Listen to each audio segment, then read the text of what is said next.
রাতে মদ খাওয়ায় হান মাতাল হয়ে টেবিলের উপর ঘুমিয়ে থাকে। ফোনের শব্দে তার ঘুম ভাঙে। চোখ খুলে সে ইনাকে দেখতে পায় না, অর্থাৎ ইনা বাড়িতে চলে গিয়েছে। ঘুমের লাই কাটতে না কাটতেই ইনা এসে হাজির। তার সাথে জিনিসপত্রও আছে। মানে কি, ইনা কি হানের বাড়িতে থাকবে নাকি? হান অবাক হয়ে জিজ্ঞাসা করে, এগুলো কি? তুমি গত রাতের কথা ভুলে গিয়েছ? ও, তুমি তো মাতাল ছিলে। তখন হানের মনে পড়ে ইনা বলেছিল, এখন থেকে তোমার বাড়িটা হচ্ছে আমাদের বেস ক্যাম্প। তো মাতাল হয় হান ইনার কথায় তার বাড়িটা বেস ক্যাম্প বানাতে রাজি হয়ে যায়। ধীরে ধীরে ইনা তার সমস্ত জিনিসপত্র গুছিয়ে ফেলে আর হানকে বলে, কুল সেট আপ। তো হান তো পড়ছে মাইনকের চিপায়, কিছুই বলতে পারছে না। তারপর তারা ডংহুন অর্থাৎ ইনার চাচার আল্লির ক্রিমিনাল রেকর্ড চেক করে। তবে তাদের নামে কোনো ক্রিমিনাল রেকর্ড নেই, কিন্তু কাঙের নামে ছোটোখাটো ক্রিমিনাল রেকর্ড আছে। তুমি কি মনে করো আমার চাচা কাউকে খুন করতে পারে? হান বলে, এটা আমি কিভাবে জানবো? তখন তো আমি তোমাকে খুনি মনে করেছি। হ্যাঁ, এটা সত্যি। দীর্ঘ নিঃশ্বাস ছেড়ে ইনা বলে, আমার চাচা আল্লির সাথে কোনো কানেকশন নেই, তবে লির কেসের সাহায্যে আমরা কানের কেসটা সলভ করতে পেরেছি। এরপর ইনা দেখতে পায় খুন হওয়ার আগে কাং একটা লোককে 3বার কল করেছিল। তার নাম হচ্ছে ইউনসু। তো ইউনসুকে এটা জানতে হান ক্যাপ্টেনকে কল করে। ক্যাপ্টেন বলে, আমারও তার উপর সন্দেহ হয়েছিল। কান খুন হওয়ার আগে তাকে 3বার কল করেছিল। তো ক্যাপ্টেনও তার সম্পর্কে এর থেকে বেশি কিছু জানে না। কল কাট করে দেখে ইনা নেই। নোট দেখে বুঝতে পারে সে ইউনসুর সাথে দেখা করতে চলে গিয়েছে। ল্যাপটপে ইউনসুর বায়োডেটা ছিল। সে একটা বড় কনস্ট্রাকশন কোম্পানির প্রেসিডেন্ট। এরপরই না ইউনসুর সাথে দেখা করে। জিজ্ঞাসা করে, কাং কি আপনার বন্ধু ছিল? ইউনসু খুব রুডলি উত্তর দেয়, এই নামের কাউকে আমি চিনি না। আপনি যদি কাংকে না চেনেন তাহলে কেন সে খুন হওয়ার আগে আপনাকে 3বার কল করেছিল? আমি কতবার বলবো যে আমি তাকে চিনি না? 3জন ব্যক্তির খুন হয়েছে। সবগুলো খুন একজন সিরিয়াল কিলার করেছে। সিরিয়াল কিলার সম্ভবত নেক্সট টার্গেটকে খুঁজে বেড়াচ্ছে। তার নেক্সট টার্গেট আপনিও হতে পারেন। তথ্য বের করার জন্য এটা সেটা বলে ইনা তাকে ভয় দেখায়, কিন্তু এতে কোনো কাজ হয় না। ইউনসু তাকে কুত্তা বলে গালি দেয় আর অফিস থেকে বের হয়ে যেতে বলে। গালি শুনেই না চলে আসে। তবে আসার সময়ই না রিসিপশনিস্টকে কাঙের ছবি দেখায় আর বলে, এই লোকটা কি এখানে একবারও এসেছিল? তো সে উত্তর দেয় না, কিন্তু ইনা বুঝতে পারে সে মিথ্যা কথা বলছে। এর মধ্যে হান ইয়াংহির সাথে দেখা করে। ডিটেকটিভ, আমি আপনার জন্য কি করতে পারি? কাং কি ইউংসু নামের কোনো ব্যক্তিকে চেনে? খুনের আগে কাং তাকে 3বার কল করেছিল। ইনা জানতে চায় সে কি করে। সে একটা কনস্ট্রাকশন কোম্পানি চালায়। সে কি বৃদ্ধ? তার বয়স 60-এর কাছাকাছি হবে। তুমি কি তাকে চেনো? একদিন আমার স্বামী তার নাম উল্লেখ করেছিল। আমাদের বিবাহের অনুষ্ঠান তার আয়োজন করার কথা ছিল, কিন্তু সে এটা করেনি। হান ছবি দেখালে ইনা নিশ্চিত করে এটাই সেই লোক।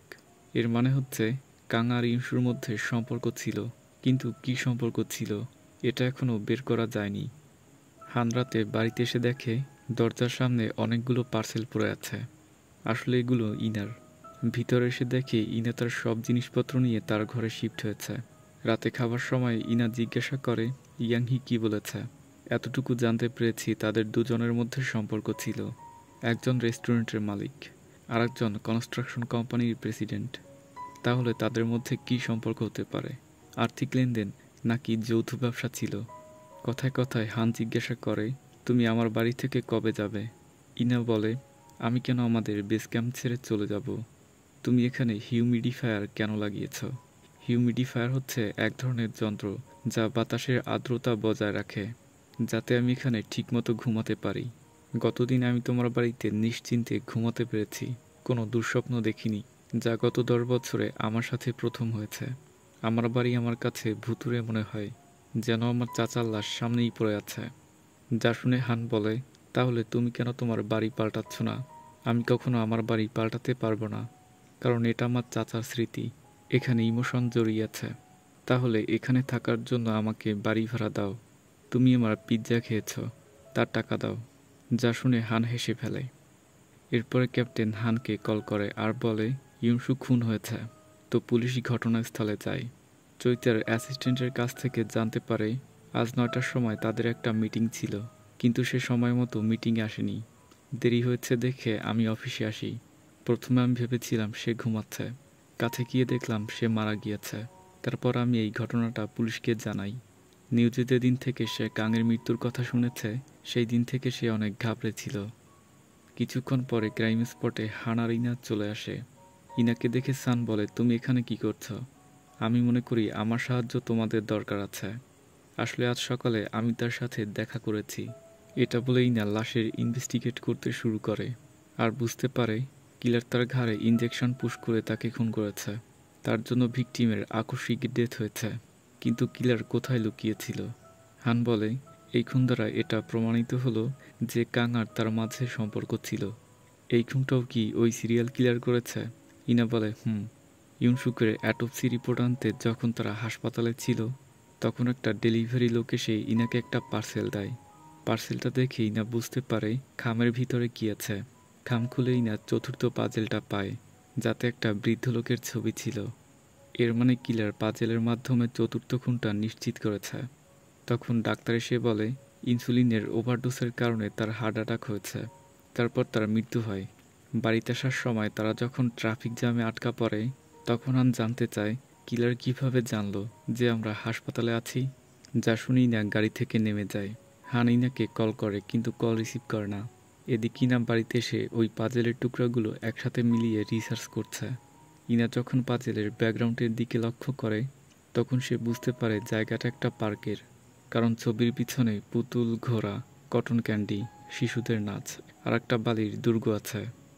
তখন হান আসে আর রেগে বলে, তুমি কেন আমার ফোন ধরছ না এবং তুমি কেন গাড়ি থেকে নেমে গিয়েছ? যা শুনে ইনা বলে, আচ্ছা তুমি কি আমার জন্য চিন্তা করছো? মানে ইনা হানের সাথে একটু লাইন মারে, যা দেখে হান বলে, আমি এমন একজন ব্যক্তি যে সবার জন্য চিন্তা করি। তুমি তো জানো কিলার তোমার উপর নজর রাখছে, সে তোমার তো কোনো ক্ষতিও করতে পারে। ইনা বলে, সে যদি আমাকে মারতে চাইতো তাহলে অনেক আগেই মেরে ফেলতো। কোনো উদ্দেশ্যের জন্য সে আমাকে এখনো বাঁচিয়ে রেখেছে। তখন ক্যাপ্টেন হানকে কল করে একটা রেস্টুরেন্টে আসতে বলে। তো হান তার সাথে দেখা করে। তুমি ইদানিং ইনার সাথে বেশি সময় কাটাচ্ছ। তার চাচার খুনি হিসেবে তুমি তো আগে তাকেই সন্দেহ করতে, বর্তমানে তার প্রতি তোমার ইন্টারেস্ট এত বেড়ে যাচ্ছে কেন? তুমি কি তার সাথে ডেট করছো? যা শুনে হান হাসে আর বলে, এমন কিছুই না, সময় আসলে আমি আপনাকে সব বলবো। এদিকে না শহরে থাকা সমস্ত পার্কগুলো চেক করে দেখে।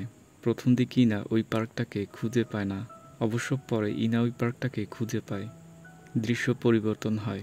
ক্যাপ্টেন আর হান ইউনসুকের বিজনেস পার্টনারের সাথে দেখা করতে একটা কনস্ট্রাকশন সাইটে এসেছে। কথা বলে জানতে পারে সে ইউনসুর উপর অনেক রেগে আছে, কারণ তার জন্য ব্যবসায় অনেক লস হচ্ছিল।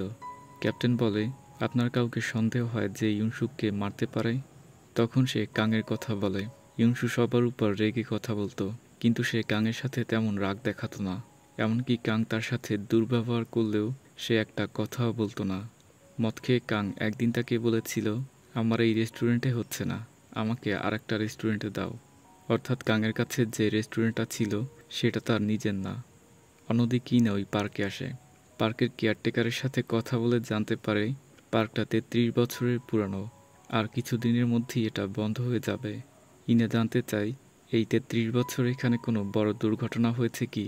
আমি শুরু থেকেই এখানে কাজ করছি, তবে এমন কোনো ঘটনা এখানে ঘটেনি। হান বাড়িতে এসে দেখে পুরো ঘর বেলুন দিয়ে সাজানো হয়েছে আর জানতে পারে ইনা ওই পার্কটা খুঁজে বের করেছে, যেটা পাজেলে আঁকা ছিল। এগুলো দেখে হান অবাক হয়। ১৯৯০ সালে পার্কটা খোলা হয়েছে, সেই থেকে এখানে কোনো বড় দুর্ঘটনা হয়নি। কিন্তু এই পার্কটা কিলারের কাছে এত স্পেশাল কেন? এরপরই না হানকে না বলে কোথাও যাওয়ার জন্য বেরিয়ে পড়ে, যা দেখে হান তার পিছু করে। ইনা বলে, তুমি এটা কি করছো? এমনি আমি এখানে হাঁটাহাঁটি করছি। তারপর ইনা গাড়ি স্টার্ট করে আর দুম করে হান গাড়িতে উঠে পড়ে, যেমনটা ইনা তার সাথে করত। ইনার সাথে পাঙ্গা নেওয়ায় ইনা ইচ্ছা করে অনেক জোরে গাড়ি চালায়, যাতে হান অনেক ভয় পায়। ঠিক সেই সময় হান লুকিং গ্লাসে দেখতে পায় একটা গাড়ি তাদেরকে ফলো করছে। সিগন্যাল লাল হলে ইনা গাড়ি থামায়। হান গাড়ি থেকে নেমে ওই লোকটাকে গাড়ি থেকে বের হতে বলে, কিন্তু লোকটা বাইরে আসে না। হান যখন গাড়ির কাছে ভাঙতে যাবে তখন ইনা তাকে থামায় আর বলে, তাকে ছেড়ে দাও, তাকে আমি হায়ার করেছি, এটা বের করতে যে কে আমাকে ফলো করছে। পরদিন কোনো কুলু খুঁজতে চই আর হান ওই বিল্ডিংয়ে যায়। হান ওই রিসিপশনিস্টকে কিছু জিনিসপত্রের ছবি দেখায়, যেগুলো লাশের পাশে পাওয়া গিয়েছিল। ছবিতে এমন কিছু আছে যেটা ইউনসুর ছিল না। আমি মনে করি এগুলো সব কিছুই ইউনসুর। তখন চই ছবি দেখে বলে, সব কিছু থাকলেও সেখানে একটা রুমাল মিসিং। রুমালটা তো এখানেই ছিল। রিসেপশনিস্টে বলে, যতদূর আমি জানি স্যার কোনো রুমাল ব্যবহার করতো না। চই এত আত্মবিশ্বাসের সাথে বলছে, এর কারণ হলো সে সবার আগে খুনের স্পটে এসেছে, আর সে সব কিছু খুব ভালো করে ইনভেস্টিগেশন করেছে। তাই তার স্পষ্ট মনে আছে যে এখানে একটা রুমাল ছিল। আবার এই মেয়েটাও বলছে রুমালটা স্যারের নয়, হতে পারে রুমালটা কিলারের ছিল। এখন প্রশ্ন, ওই রুমালটা কোথায় গিয়েছে, আর রুমালটা কেই বা সরিয়েছে? তারপর হান এভিডেন্স বক্সে গিয়ে ওই রুমালটা খোঁজে, কিন্তু সেখানে রুমালটা পায় না। এরপর তারা ক্রাইম স্পটের ভিডিও দেখে, কিন্তু সেখানেও রুমালটা নেই। এর মানে হচ্ছে ফরেন্সিক টিম আসার আগেই ওই রুমালটা সরিয়ে ফেলা হয়েছে। হান চইকে এই বিষয়টা হাইড রাখতে বলে। এই ঘটনার জন্য হান এখন নিজের টিম মেম্বারদের সন্দেহ করছে। রাতে যখন হান বাড়িতে আসছিল, তখন ইনা মেসেজ করে তাকে লির বাড়িতে আসতে বলে। আর যখন হান সেখানে পৌঁছায়, তখন ইনা বলে, কাং লি আর ইউনসুর ভিতরে একটা বিষয় কমন, সেটা হচ্ছে এই বাড়িটা, যার মালিক সবার প্রথমে ইউনসু ছিল। তারপরে এই বাড়ির মালিক কাং হয়, কাংয়ের পরে লি। এখন প্রশ্ন হলো, এখানে কি এমন হয়েছে যার জন্য কিলার এই বাড়ির মালিকদেরকে মেরে ফেলছে? আর এই টুইস্টের মাধ্যমে এই এপিসোড এখানেই শেষ হয়ে যায়।